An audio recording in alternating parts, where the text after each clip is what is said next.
This is 3 tips on how you can turn a YouTube channel from 0 subscribers to 1000 subscribers very quickly. Let's get into that. Hi everyone and welcome to the channel. So I'm the ecom guy. I have 2 years experience when it comes to marketing and growing a channel on social media, and I'm a beginner in ecoms. So let's get into the video.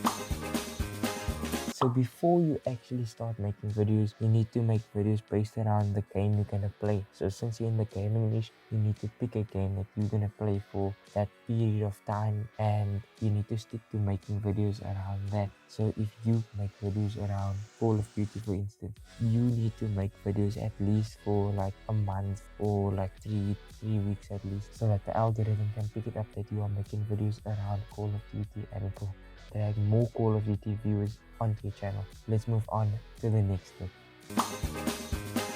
Okay, so this is where marketing comes in handy. Marketing is where you go on to the different social media platforms and then you promote your channel. And this is important because if you promote it wrong, people just think you are spam and they won't click on the link or like your post. I'm gonna be making a video soon on how to promote your channel on different social media platforms, and if you want to see that, drop a like. Let's get 20 likes on this video for that. So let's move on to the next step.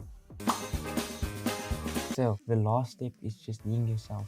Many people on YouTube try to do everything perfectly, but you should actually be doing the opposite, because it has proven that doing things perfectly does not really help your channel grow, because everyone can see that you do perfect and you don't make mistakes in your videos. So that will actually make your viewers like you more, because you are being yourself instead of the perfect version. And yeah, that's basically it for this video. So if you did enjoy it, make sure to drop a like and subscribe, and I highly suggest you check out this video right here if you want to know the 3 things you need to know before starting a dropshipping business. And I'll see you.